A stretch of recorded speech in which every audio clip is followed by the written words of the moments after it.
دفتر میں کام کرتے ہوئے ایک صاحب کا موبائل چوری ہو گیا۔ دن بھر کی مصروفیت کے بعد تھکے ہارے صاحب بہادر نے جوں ہی گھر کی دہلیز پہ قدم رکھا تو اگلا منظر دیکھ کر چونکے بنا نہ رہ سکے۔ گھر میں ساس اور سسر اپنی بیٹی کا سامان پیک کیے ان کے منتظر تھے۔ بیگم اور ساس کی آنکھیں رو رو کر سرخ ہو چکی تھی، جبکہ ان کے داخل ہونے پر سسر کے ماتھے پر نفرت کی لکیریں بھی عیاں ہونے لگی تھی۔ کہاں لے کر جا رہے ہیں میری بیوی کو؟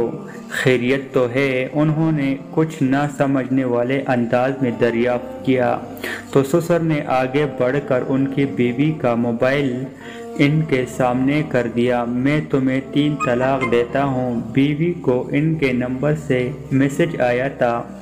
میسج دیکھ کر صاحب نے ایک ٹھنڈی آہ بھری اور بتایا کہ ان کا موبائل تو صبح سے چوری ہو گیا تھا۔ انہوں نے اپنی جیبیں الٹ کر سب کو یقین دلایا تو ان کی بیگم اپنی ماں سے لپٹ کر رونے لگی اور سسر صاحب نے اپنے ٹانگیں بیٹھے بیٹھے دراز کر لیے۔ لیکن چور نے میری بیوی کو طلاق کا میسج کیوں کیا؟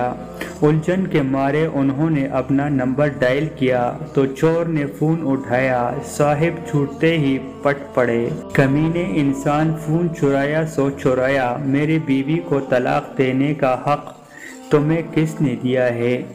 چور نے اطمینان سے ان کی بات سنی اور کہنے لگا، دیکھیں صاحب، صبح جب سے آپ کا فون چرایا ہے مجھے آپ کی بیوی کی 36 میسیجز موصول ہو چکے ہیں۔ کہاں ہو؟ کیا کر رہے ہو؟ کب آؤ گے؟ آتے ہوئے یہ لے آنا، اور ہاں یہ بھی جلدی آنا، فلاں چیز ختم ہو گئی۔ میں پاگل ہو گیا تھا، تب میں نے طلاق بھیج دی اور میری جان چھوٹی۔